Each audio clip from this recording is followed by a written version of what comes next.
ഈ കുടിയേറ്റ ജനതയെ അവര് അർഹിക്കുന്നതിലും കൂടുതൽ ആദരവോടെ മനസ്സിലാക്കുകയും ഇങ്ങനെ ഒരു മ്യൂസിയം നിർമ്മിച്ച് അതിന്റെ പൂർത്തീകരണം നടത്തുന്നതിനും അതിന് കൂടുതൽ വിപുലമായ ഒരു രണ്ടാം ഘട്ടം ഉണ്ടാകും എന്ന് പ്രഖ്യാപിക്കുകയും ചെയ്ത ഇടതുമുന്നണി സർക്കാരിനോട് തലശ്ശേരി അതിരൂപതയ്ക്കുള്ള നന്ദി ഞാൻ ഹൃദയപൂർവ്വം അറിയിക്കുകയാണ്. ആർക്കെങ്കിലും നന്ദി പറഞ്ഞതിന്റെ പേരിൽ നിങ്ങൾ വിവാദം ഉണ്ടാക്കരുത്. മറിച്ച് ഈ നന്ദി എന്ന് പറയുക അതെന്റെ സ്വഭാവമാണ്, എനിക്ക് രാഷ്ട്രീയമില്ല എന്ന് നിങ്ങൾ മനസ്സിലാക്കിയാൽ മതി.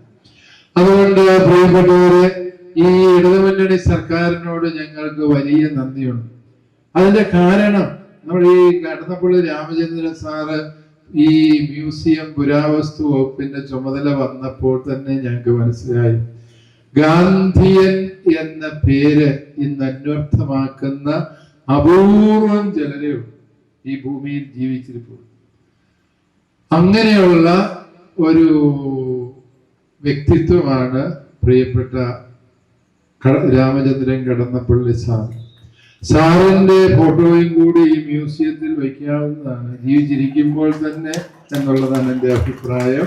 കാരണം അങ്ങ് ഈ ഗാന്ധിയൻ ചിന്ത ഹൃദയത്തിൽ സൂക്ഷിക്കുക മാത്രമല്ല, അടിമുടി ഗാന്ധിയനായ ആ മുടിയിഴകളിൽ പോലും ഗാന്ധിസമുണ്ട് എന്ന് ഞാൻ പലപ്പോഴും തിരിച്ചറിഞ്ഞിട്ടുള്ള സത്യമാണ്.